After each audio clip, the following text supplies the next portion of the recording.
Hey marketers, it's Scott with SprigHub here. I recently was able to catch up with Alan Edwards, CEO and founder of ClipKick, about how he's using the platform specifically to track ROI and key metrics to keep his business going. He's even using some of the metrics that we're outputting for him to go out and seek further investment to continue to grow his startup. Let's hear from Alan.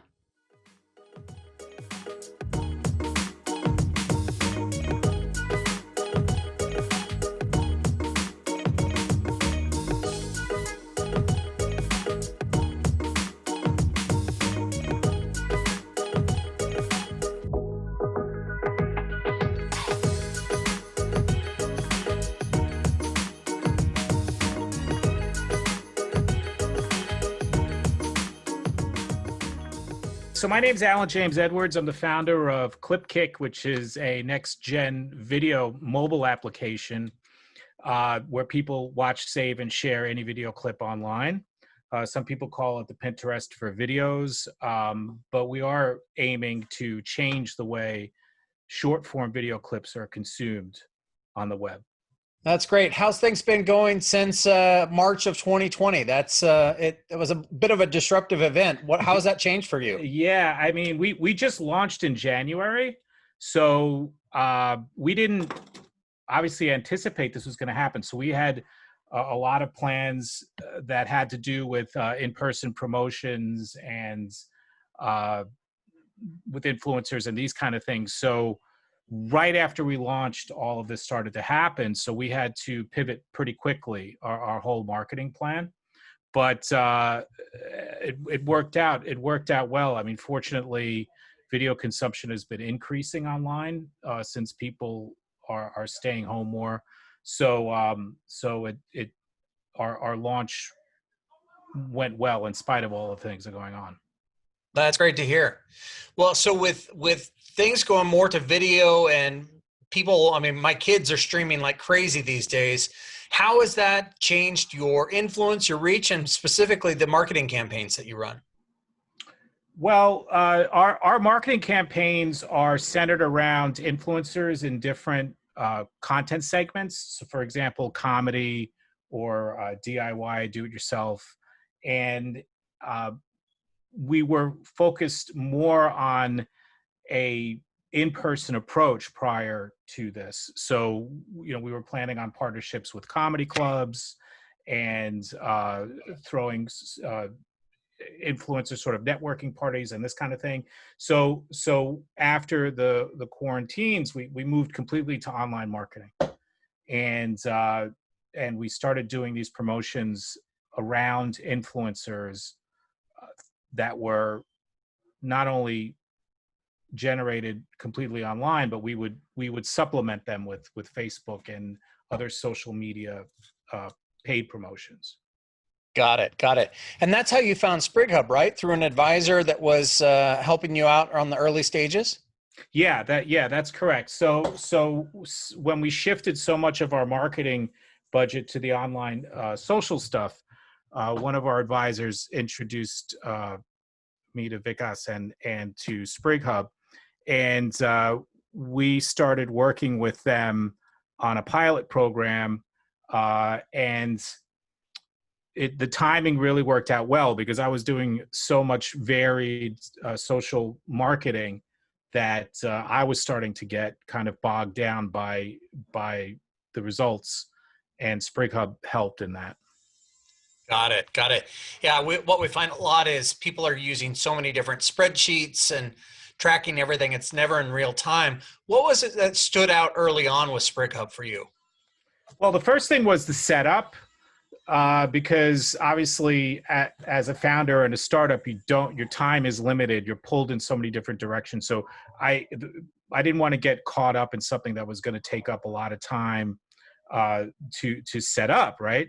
So the setup turned out to be really, really easy and quick. We did it in a couple of hours. I mean, I was on the phone in a couple of hours, going through the APIs. They connected all of the APIs to their system. And by the next day, I started seeing real-time reports on what we were doing. That's great. Well, so specifically measures and insights, what metrics are you tracking as an early stage startup?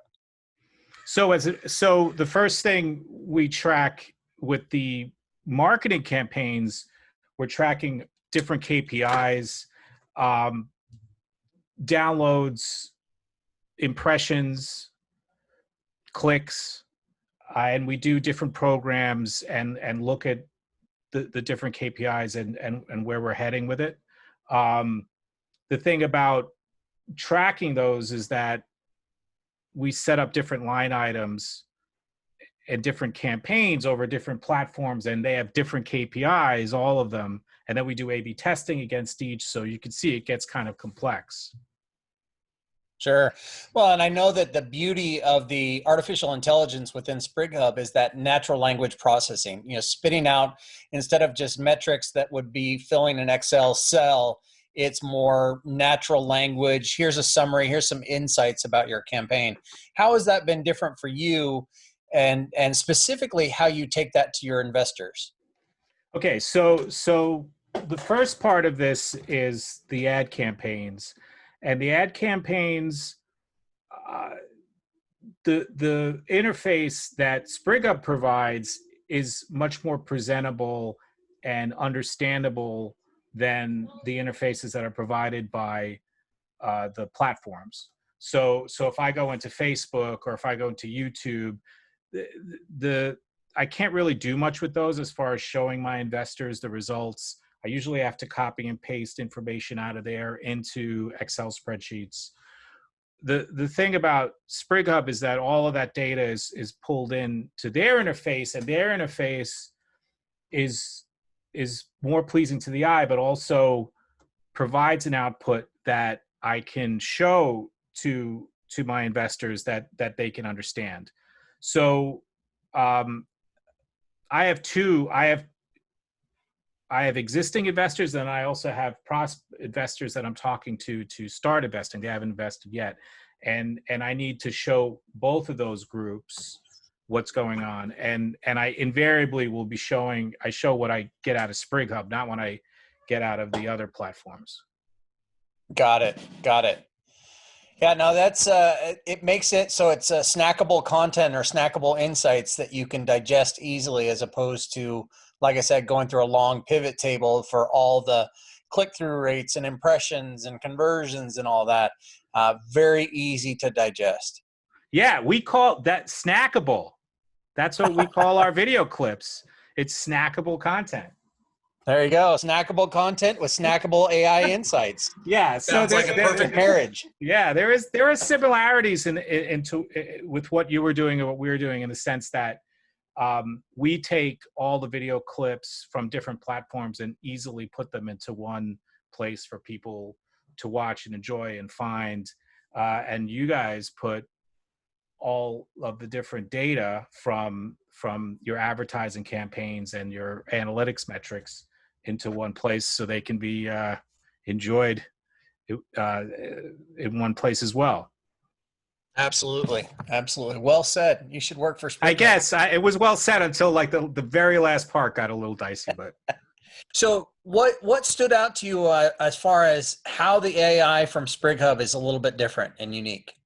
well, the thing is that what I've been talking about, this compiling of data and presenting it in a way that's understandable and pleasing, is not the really unique part of what SprigHub does. I mean, the unique part is the predicting of the future, right? So the AI gives me insight on what to do next, and that's really what's unique. So once all of that data is in, it clearly tells me like what's performing, what isn't performing, but then it actually will recommend to me what to do next, where to move the budget, where and show me what the results will be if I do different things. So, are you saying it's like having a DeLorean for your marketing budget? It's yes, there is a certain Back to the Future element of it. Got it. Got Right. it. So you do get insights into the future that I think are unique. I mean, I haven't seen anything like that before, and it's helpful because it's one thing to get the insight of what's going on, but what to do next. That's what's solved here. Well, and I think that's a big challenge for all marketers. Where do I spend my next dollar? And that's the question that we set out to answer at SprigHub was, where do I invest? Where am I going to get the greatest ROI from my marketing funds? Yeah, I mean, that is always the question. I mean, we're trying to get the most downloads, the most registered users for the money we're spending, and we're watching. We watch every day, but there's only so much predicting we can do. Now, the thing I want to point out is that the decision is still ours. So when I go in and it tells me the programs that are performing well and the programs that aren't, and then makes the suggestions of what to do next, I have to push the button to make that happen. Yeah. Which I like that element of control, just because I don't want to wake up in the morning and everything moved around. So there's that area, that's time you're sleeping, that's the time you're worried about. Well, especially as a founder, your brand is you at this stage. It's your company, it's your baby. You don't want anyone else to mess with it. In the beginning, I mean, you have to learn to delegate, but in the beginning, I think you learn that as a founder, you have to do a lot because you have to establish the procedures, the protocol, the brand, what you're trying to do. Only you as a founder can really establish that, the culture.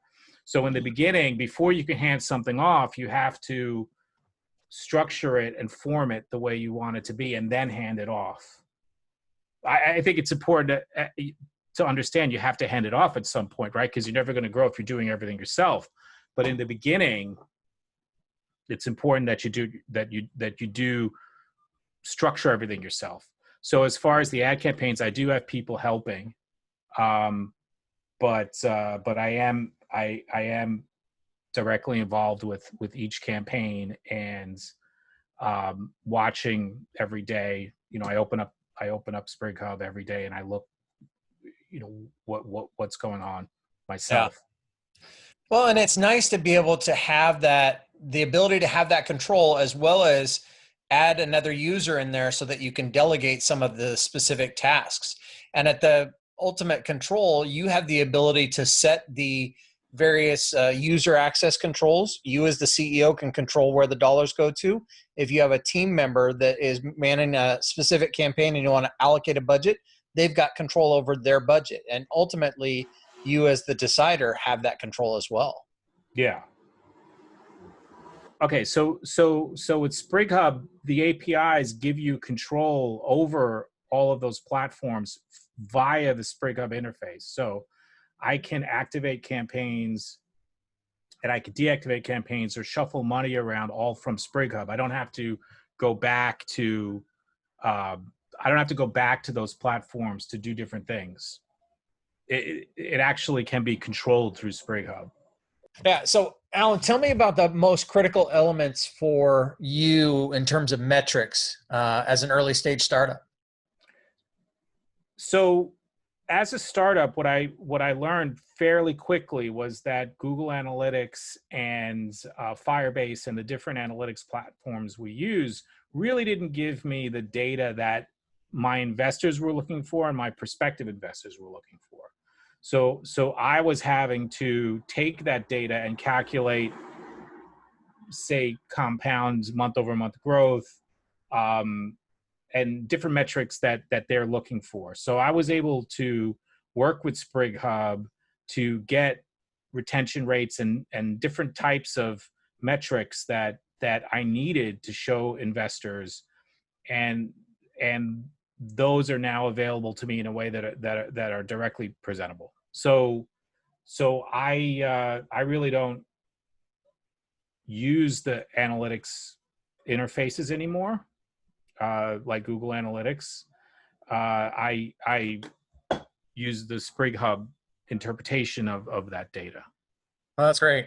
That's tool consolidation is critical. You've got so much on your plate as a CEO. It's difficult to track everything. So that's helped you save time, save effort, and energy as well. Yeah. So